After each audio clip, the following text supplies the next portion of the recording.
Hari ni aku nak bawa korang ride sekali dalam Audi Q8 e-tron 50. Ini model EV penuh, model full EV daripada Audi versi facelift. Harga dia sekitar RM380,000 dekat Malaysia ni. Tapi dekat dalam video, aku bukan nak cerita pasal performance ke, spek bateri ke apa ke. Ini lebih kepada 10 benda pelik, unik atau mungkin lain macam sikit yang aku jumpa masa aku pakai kereta ni.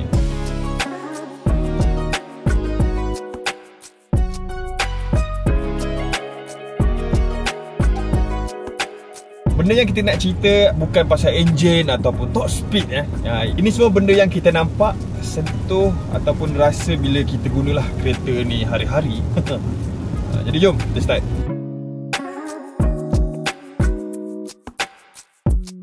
Jadi lampu sambut tetamu, siap ada light show.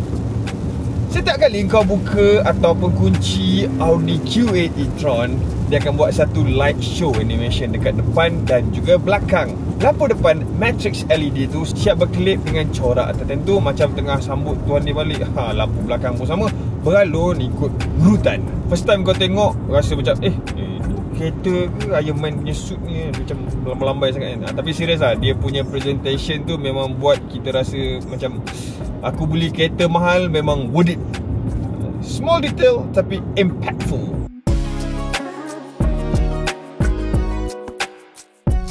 Penutup port pengecasan buka macam pintu mewah. Nak cas bateri, dia tekan je satu button dan penutup pengecasan dia automatic terbuka dengan smooth.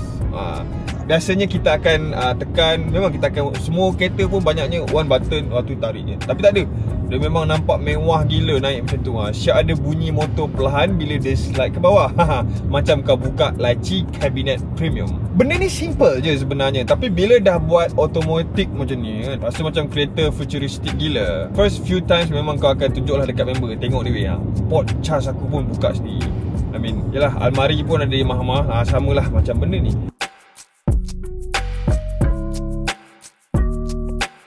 Pemegang cawan dia dalam dan pelik sedikit lah kedudukan. Dan sekarang kita bercakap pasal ergonomi pula. Card holder dalam Audi Q8 e-tron dia agak dalam. Dia ada grip spring dekat tepi, so botol besar pun selamat. Tapi yang pelik sikit kan, dia punya lokasi agak ke bawah, dalam konsol tengah, dekat sangat dengan tempat letak tangan. Macam ni je. So macam kalau nak minum jadi kalau kau tengah drive dan nak capai air, kena pusinglah tangan sikit. Dia tak susah, tapi bila banding dengan kereta lain yang dia kata lebih murah sedikit ke, macam seharga dengan dia ke, dia punya placement ni boleh kata macam lebih pelik lah. Tapi at least botol memang confirm tak terbalik lah.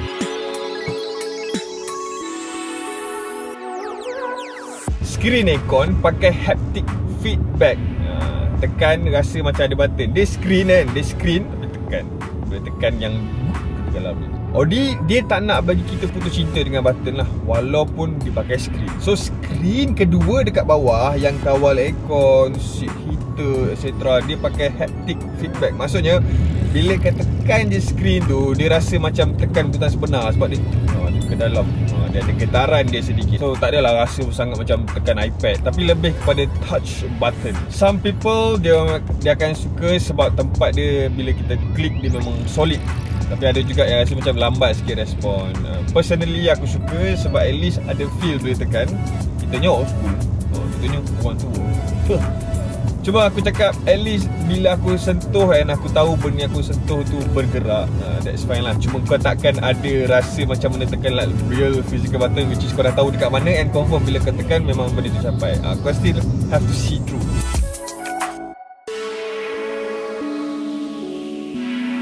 Bawah konsol tengah dia tak kosong macam EV lain. Dia masih ada tunnel lah. Kalau korang biasa dengan EV macam Hyundai Ioniq 5, EV6, Tesla, bawah konsol tengah tu biasanya dia kosong, lapang. Boleh letak bag ataupun boleh letak handbag. Tapi macam dalam Q8 e-tron, dia masih ada tunnel besar. Dia masih ada tunnel besar tu dekat tengah, macam kereta petrol. And benda ni terjadi sebab platform dia ni asal dia memang kereta ICE, internal combustion engine. So dia bukanlah 100% EV platform daripada awal pun. Jadi rugilah sikit daripada ini segi storage dekat bawah tu. Tapi at least dia tutup elok, dia kemas, rasa macam ada firewall, tak rasa sempit sangat. Memang tak rasa sempit pun.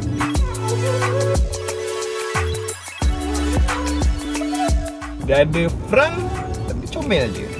Front maksudnya front trunk. Sebab ya, ni EV kan, jadi Audi Q8 e-tron memang ada front, tapi dia bukanlah expectation dia yang lebih besar, bukannya sebesar macam mana competition dia lah. Macam EV lain. Dalam ni memang boleh kata boleh letak pengecas kabel, lepas tu boleh letaklah back kecil sikit. Tapi better daripada langsung tak ada, and dia masih lagi ada ruang kat situ instead of terus kosong. Still okay pada aku. Tapi kalau kau jenis suka kemas kabel, front ni memang handy lah, sebab bila dia kecil kan, so kalau kau susah betul-betul charger EV tu, kau boleh letak kat sini and kemas tanpa kau perlu ikat pun. Sebab biasanya kalau front besar kan, kau kena ikat kan kabel tu kan. Ini tak payah. Itulah, adalah kebaikan dia kalau dia kecil sikit.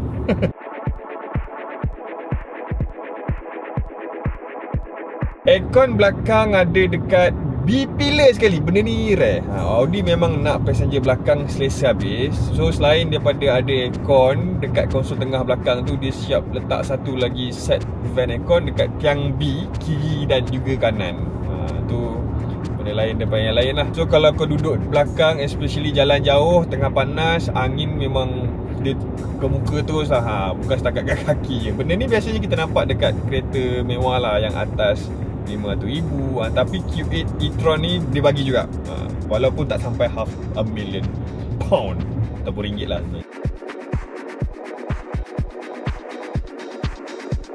Tingkap belakang pun dia guna kaca kedap bunyi.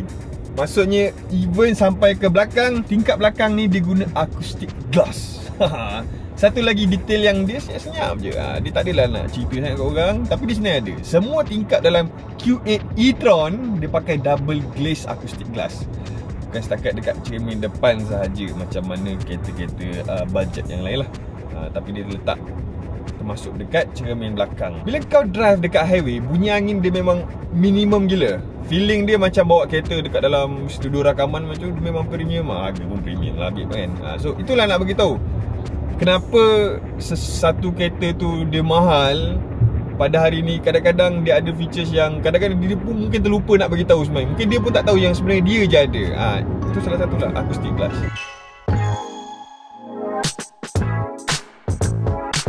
Butang buka boot belakang ada dekat dalam pintu pemandu, bukan pada konsol.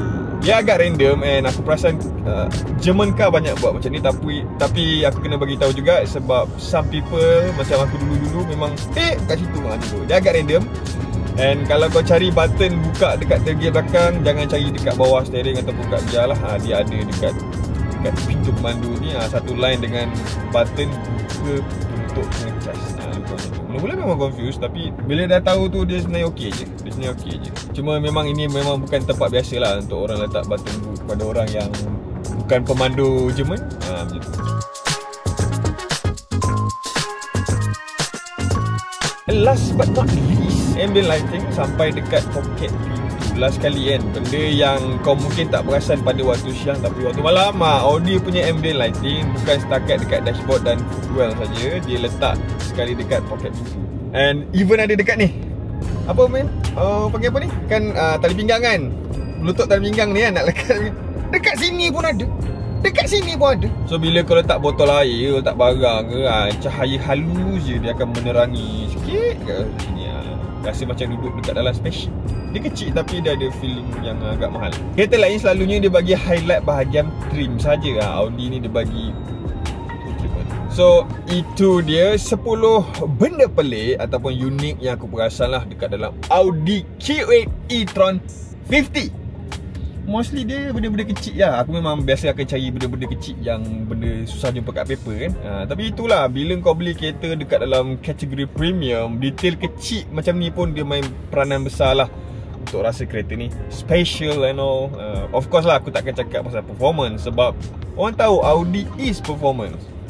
And kalau kau tengah consider EV dekat harga RM350,000, RM400,000, ni cerita ringgit, mungkin benda-benda ni akan jadi faktor tambahan ataupun penentu untuk korang pilih Audi. Dia bukanlah, confirm aku cakap lah, dalam dunia hari ni kan, dia bukan benda yang paling canggih, dia bukan benda yang paling besar, tapi dia punya build quality ataupun cara dia layan passenger and even driver, it's very Audi.